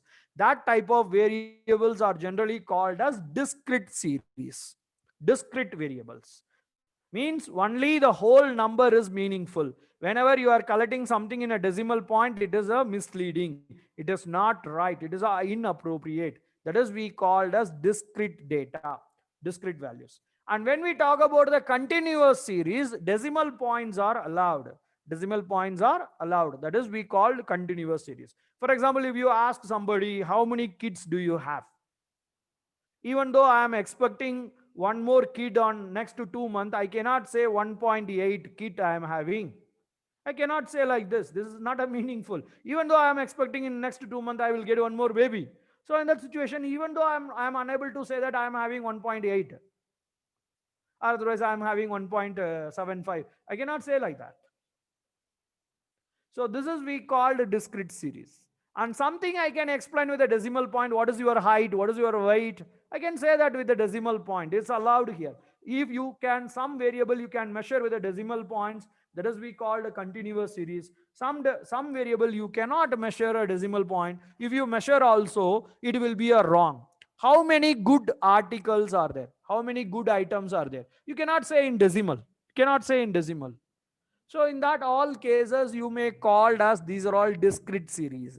And continuous series means some variable you can measure with the help of decimal points, that is allowed, that is we called as continuous series. There is a layman classification about the variables. When we talk about the variables and the level of measurement, you can see here the level of measurement. This is we called as S.S. Stevens. He is a founder of the level of measurement in 1946. He classified the level of variables into the 4 different categories: nominal variable, ordinal variable, interval variable, ratio variable. Nominal variable, ordinal variable, interval variable, ratio variable. Nominal variable, ordinal variable, interval variable, and ratio variable. Because you should be able to identify and you should be able to classify this variable, because tomorrow class onwards we are going to talk about the SPSS. When you want to use the SPSS, you should be able to know and you should be able to identify the each and every variable is comes under the what category, because each and every analysis in SPSS based on the type of variable only. So if some variable in a scale, you should apply some other analysis. If the variable is in ordinal, you have to apply some analysis. If the variable is in nominal, you have to apply certain analysis. So all things are linked with this level of measurement only. So that's why you should know about that, how we can calculate and how you can identify the level of measurement. That is more important. So the next slide will help you. This slide will help you to identify what is a nominal variable, what is the ordinal variable, what is the interval variable, what is the ratio variable. So here the interval and ratio, you're not much bother about it. Commonly the interval and ratio variables are called as scale variable. Interval variable and nominal variable, scale variables are generally called as scale variable. So the scale variable, you can use it. So you may know to understand which is nominal variable, which is ordinal variable, which is a scale variable. You should be able to identify this 3 category. So what is a nominal variable? It is in a category, but there is no order. Is a category, no order means that is a nominal variable. Category order is exist. Category order is exist means that is a ordinal variable. Likewise, all numerical values with decimal point, without decimal point, all things will goes to the scale variable. All things will goes to the scale variable. Understand? So this is the way you can easily understand, and this slide will help you to identify. This slide will help you to identify what are the operation you can perform in each category of variable. What are the operations are permitted, what are the operations are not permitted. So this is the way you can able to understand. And now finally we are coming to the appropriate. Finally we are coming to the appropriate statistical technique here. So based on the measurement only, we have to determine what type of analysis we have to do. So very first, what we are going to talk about is the exploratory data analysis, means the descriptive statistics. So descriptive statistics, you need not to apply for all type of data variable, Okay. For example, if your variable is a nominal variable, you cannot measure dispersion, you cannot measure the skewness and kurtosis. Only midpoint is allowed, and that midpoint also you should calculate only proportion and mode. Proportion and mode. Proportion means percentage. Proportion and mode. Frequency and mode. Frequency only you have to use. If your data is a nominal data, means category without order. Category without order means you should maximum use frequency and proportions. Mode only you can use. Other data, other type of tools you should not use. Likewise, if your data is ordinal data or scale data, ordinal data or scale data, when it is not asymmetrical, means it not normally distributed. It not normally distributed. Your data is ordinal data or scale data, especially the scale data is not normally distributed. Ordinal data or scale data. Scale data means next immediately what do you have to check? It is normally distributed or not. If it normally distributed, it's called symmetrical. If it is not normally distributed, it's called asymmetrical. When your scale data is not normally distributed, it's called asymmetrical scale. Asymmetrical scale. When your data is a ordinal or asymmetrical scale, you should use median, you should use interquartile deviation, interquartile range, IQR. So this technique only you should use. You should not calculate Curtis's skewness for non-scale data. Even you calculate, but it should not report it. It's not appropriate. If you report it, means it's not appropriate. Extra information only you are giving, that is not required anymore. So when it will be required, when you have to calculate entire four movement, when your data is a scale data, then only you should report.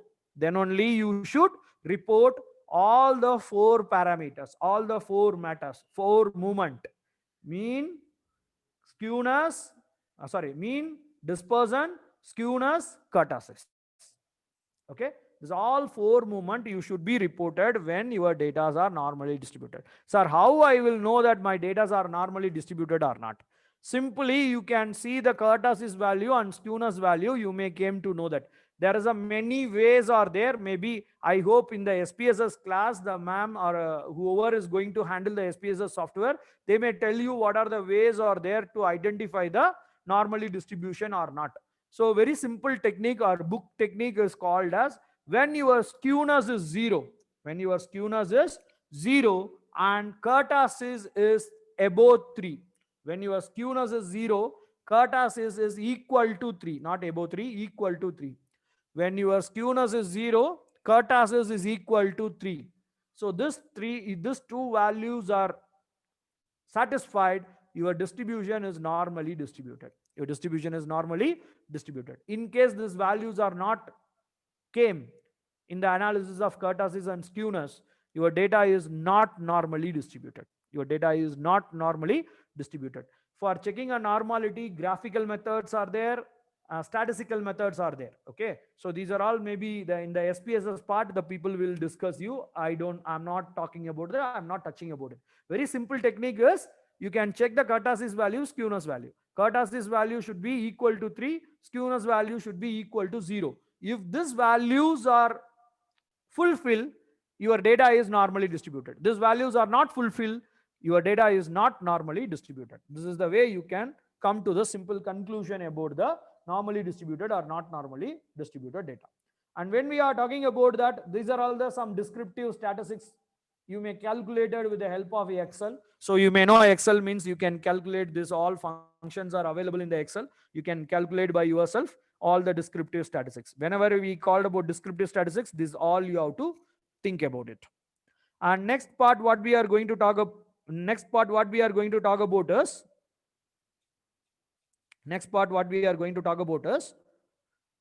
graph. So there are 4 basic type of graphs are available. So we called as pie graph, column chart, bar chart, and line graph. So these are all the 4 basic graph. These are all the 4 basic graph. So when what type of graph is used, the usage pattern and other things I given here. Very simply I am saying you are having only one variable. Pie chart where we will use. Because many people, they will use pie chart for many purposes. That is not good. Pie chart where we will use. When you want to show the proportions. When you want to show your proportions of the variable. For example, you are having male, female. The total sampling, how many males are there, how many females are there. You want to show. Out of the total, what is the contribution of each category? Out of total, what is the contribution of each category? Generally, in our commerce field pie chart, we are using for showing a market share. Showing a market share. So out of 100 total market share, one particular brand is having how much market share. So this situation only you have to use the pie chart. Similarly, you want to show some time period. For example, 4 or 5 years, you want to show the profit. 4 or 5 years, you want to show the profit. So you should use the bar chart. Column chart. You have to use the column chart. Whereas your number of observation is high. For example, if you want to show 20 years profit or more than 20 observation profit, 20 things ka profit you want to show. In that situation, you have to use the line graph. You have to use the line graph. So like that, you may see here, and you may able to see the next graph. This is the, I called as it is a master diagram for a graph. So generally the graphs are used for three important purposes. One is we four important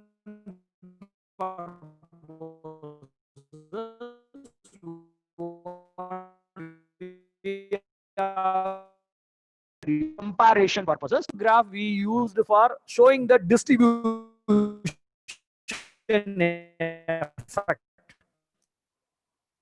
Excuse me, sir. Excuse me, sir. Sir, your voice is breaking. Your voice is breaking, sir. Okay. I will check one more time.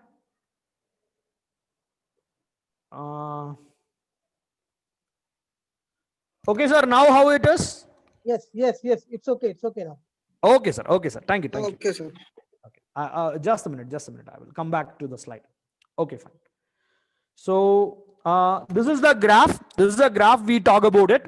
The master graph. It will show you that what type of situation, how many variable you are having. So what type of graph you should prefer.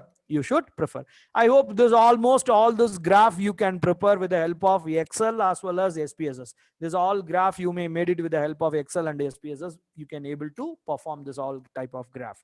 So most probably the SPSS people who teach, they may tell you to how to draw this kind of graph and other things. That's why I don't want to enter into that also. So I will share this picture to you and you may able to see that. And next what we are going to talk about importantly is mean difference analysis. So what is mean by a mean difference analysis? The mean difference analysis means when we are going for a hypothesis testing, we should calculate the mean difference between the two groups. Sometime more than two groups. Sometime more than two groups. So in that situation, what type of test we are doing? So generally the data are called as two different types of data sets are there. One is we called as a dependent data set. Another one is we called as independent data set. What is mean by dependent data set? What is mean by independent data set? Very first thing you read in my graph, you may able to know that data are collected from the different population in a same time. For example, you are collecting data from the male respondent as well as female respondent. One point of time. So this is we called as independent sample observation. Why it is called independent sample observation? If you are collecting some variable from the male, the variable what you are collecting from the male will not influence the variable you are collecting from the female. Okay, that's why these variables are called as independent samples.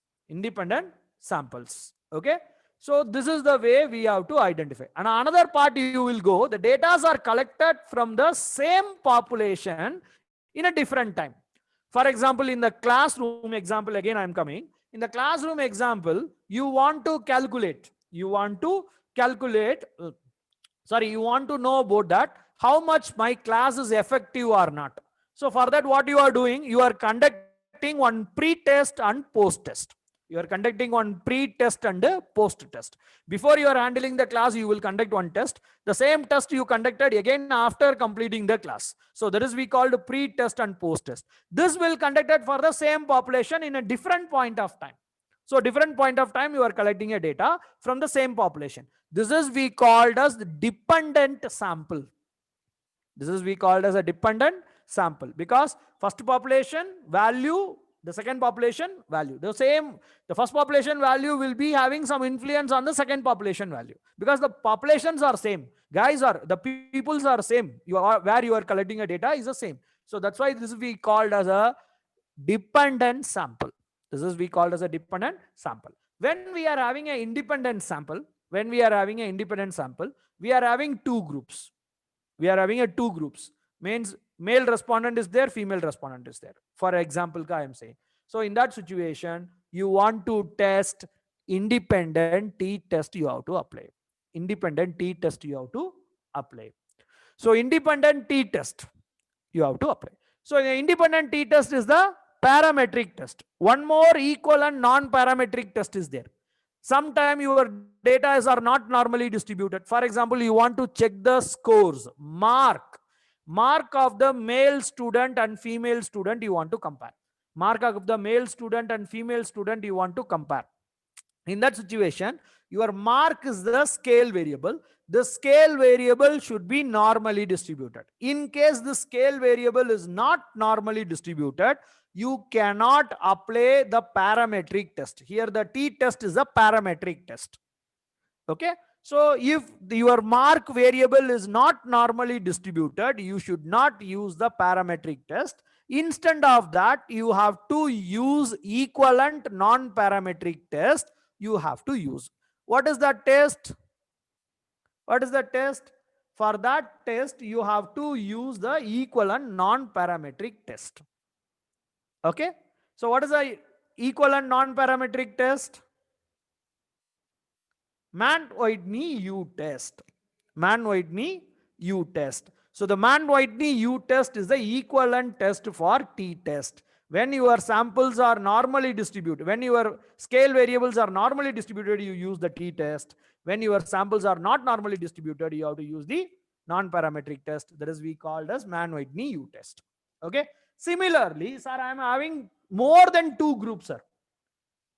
More than two group means 3 group, 4 group I am having. For example, if you want to compare the scores of rural student, urban student, semi-rural urban student. Rural student, urban student, semi-urban student. In that situation, what I will do, sir? In that situation, what I will do? Here in that situation, if you are having more than 3 group, more than 2 group, you have to use one-way ANOVA. One-way ANOVA. Again, the condition is there because the one-way ANOVA is a parametric test. When your marks are normally distributed, then only you have to use the ANOVA. If your marks are not normally distributed, you have to follow the non-equivalent non-parametric test. That is we called as Kruskal-Wallis test. Kruskal-Wallis test. So you have to use the Kruskal-Wallis test. That is a equivalent non-parametric test. Okay. Now independent sampling, independent sample we completed. Now we come to the dependent sample. In case my sample is a dependent sample, sir. Dependent sample means population is same, but data collection is happen on the different pre, post, before, after, this type of scenario. Experimental situation. Experimental situations. Okay. So the experimental situation, what we have to do? We are having 2 groups, sir. Pre, post, before, after. In the situation, what I will do, sir? In that situation, you have to use paired t-test. What do you have to use? Paired t-test. Again, here also the condition is same. Your data should be normally distributed. In case your data are not normally distributed, you should not use the parametric test. That is a paired t-test you should not use. Instead of paired t-test, you should use Wilcoxon rank test you have to use. Wilcoxon signed rank test you have to use. Wilcoxon signed rank test you have to use. Okay. The similar way you have to go for, sir, 3 groups is there, sir. 3 groups. Beginning, middle, end. Pre, during, post. Scenario is 3 scenario. Pre, during the class, pre-class, during the class, post-class. Pre-situation, during the situation, post-situation. You are having a 3 groups now. In that situation, you have to use one way without replication. One way ANOVA without a replication. The same equal and non-parametric test is we called as kth related mean test. In the chi-square test, they may call as kth related mean test. Kth related mean test. This test is available in the chi-square test. Once you will go to the SPSS, ma'am will show, ma'am or whoever the faculty going to teach, they will show that what is the location of the test and other things. Okay. So you may able to know that how you can perform, how to interpret and everything. And what we are going to talk about the next part is, I will give it in a detailed way. What is the equivalent parametric test and non-parametric test in the same way I will give it in a slide format. So you may refer it. And finally, what we are going to talk about is the relationship. Finally, what we are going to talk about is the relationship. So when we talk about the relationship, so the relationship, there is a relationship means it's a bivariate analysis. Minimum two variables are required. Once you are having a two variable, then only you will go for a relationship or association. Without the variables, you cannot apply for a association relationship. Without two variable, you cannot apply. So in that situation, what type of test we should use for that word? So here one thing I want to highlight is when we use the word relationship, when we use the word association. When your data are scale data, when your data are scale data, when your data are scale data, then only you use the word relationship. When your data are a non-scale data, means a ordinal data or nominal data. When your data are not a scale data, it's ordinal data or nominal data, means you should not use the word relationship. Instead of relationship, you have to use the word association. You should not use the word relationship. Okay, so the relationship word will be applicable only for a numerical data, scale data. When you are having a when you are having a nominal data and ordinal data, the better word is association. It's not a relationship. Okay, so you should not use it. So based on that, what are the variable we are having? Both data are nominal. Both data are nominal data, means you may use chi-square test of independence, Fisher extract test, or pi karma test we can use. When your data are both variables are more than two, both variables are more than two. Nominal data groups are more than two. For example, male, female, two group only, means first test. More than two groups are there. Rural, urban, semi-urban, more than two groups. So both side more than two groups are there. Then you have to use chi-square test of homogeneity or lambda test. And when your variables are nominal and interval, you have to use the chi-square test of homogeneity ECTA. When your variables are ordinal, both variables are ordinal, you can use chi-square tabular test, Candle tabular test, or otherwise you want to find out the correlation, means you may use Spearman rank correlation. Spearman rank correlation. Okay. When your data are ordinal data, both data are ordinal data, you have to use the correlation to find out the association or relationship association. So for that, you will use the Spearman rank correlation. When your data are a scale data, you should use Pearson correlation coefficient. Pearson correlation coefficient. Here we may termed as this is the relationship. Here we may termed as this is the relationship. Okay. So this is the way you can see your test. And in the final chart, I will tell you how to choose the appropriate test. How to choose the appropriate test. So you may see one diagram is here. In this diagram may help you to identify what type of test you have to perform.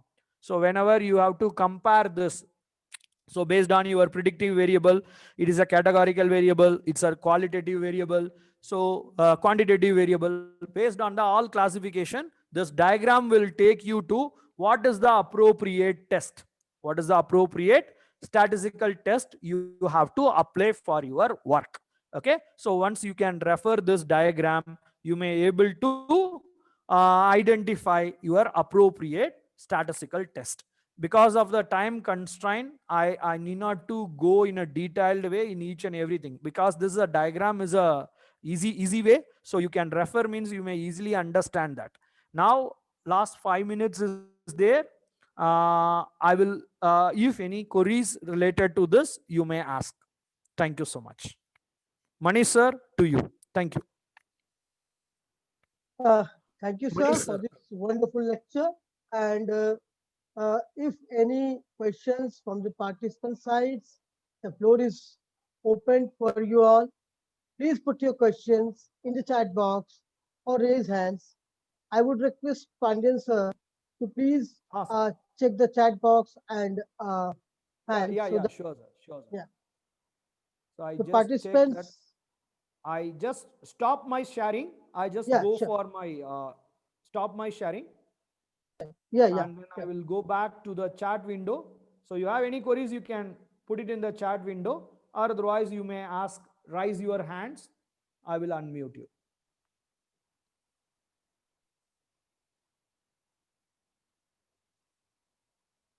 Participants, any questions or queries or comments are welcome.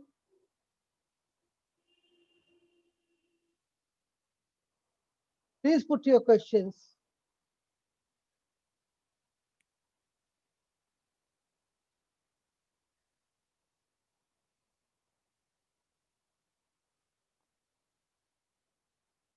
So for participant, anyone is raising their hands? No. Nobody raising a I think hands? so. I think. I think so. Yeah, I think so. There's no questions. Okay. So it was a wonderful lecture. You have explained very well how, what are the statistics and what are the other uh, things that needs to matter. And not only you have explained the statistics, you have prepared the ground for the upcoming classes that we are going to organize in coming days. So you have explained hypotheses, you have explained all variables and data very well. So for this lecture, I really thank you from the bottom of my heart, from the side of Jagat Guru Ram Bhadrachari Divyanga Vishwavidyalaya, from the side of Department of Social Work and Music. I thank you very much, Pandian sir, for these both of these lectures. Yeah. Thank you, sir. Thank you, sir. And one ma'am is raising their hand. Yes, ma'am. You can ask your query, ma'am. Hello. Hello. Yes, ma'am. Am You I, have any queries? Yes, ma'am. You're audible. Audible. Thank you so much for the lecture. It was very much helpful. And I'm a music scholar. Actually, I don't need, most of my research is qualitative, but Okay. still, can we please have the presentation? I mean, will it be uploaded in YouTube, or so that, because when I'll do it, Yeah. so that I can have the help? Yeah, sure. That video is already, SAR said that the link is in YouTube. YouTube is already uploaded video. And then the end of the program, maybe the coordinator will share my PPT. I don't know others PPT. My PPT I already shared to the coordinator. Coordinator will share you to all. Okay, thank you so much. Actually, as I'm a music researcher, so sometimes we cannot relate, we can understand, but sometimes it seems to be difficult to relate with our topic. So if you allow, can I please contact you in email later? Sure. You are welcome at any time. Whatever the query you are, I will ready to help you. Okay, thank you so much. I am from University of Calcutta Music Department. Thank you, ma'am. Thank you so much. Thank you so much. Thank you, Manish sir. No more query. I hope so. Yeah, thank you, sir, and thank you all the participants. I would thank all the participants on the behalf of JID University Department of Social Work and Music. I would thank all the faculties joining us from the from our university, and other guests who have been connected with us and bearing with us for these 2 hours for this lecture. And it was really a very valuable lecture. I hope you have all got some new knowledge. This lecture has added some new information in your knowledge. With these words, I end the program. Thank you all, and we are again joining us tomorrow at 10 a.m. with another valuable lecture with Dr. Vidhi Nagar ma'am from Banaras Hindu University. So please be prepared and join us again tomorrow with another valuable lecture. And this in the afternoon, will Pallavi Falco ma'am will be with us with demonstration of SPSS. So now again, thanking you all, and special thanks to our Dr. Ram Shankar sir, who is not with us, and Dr. Muthu Pandian sir for this valuable lecture. And now I'm winding up this session. God bless you all. Take care. Thank you, sir. Thank you so much.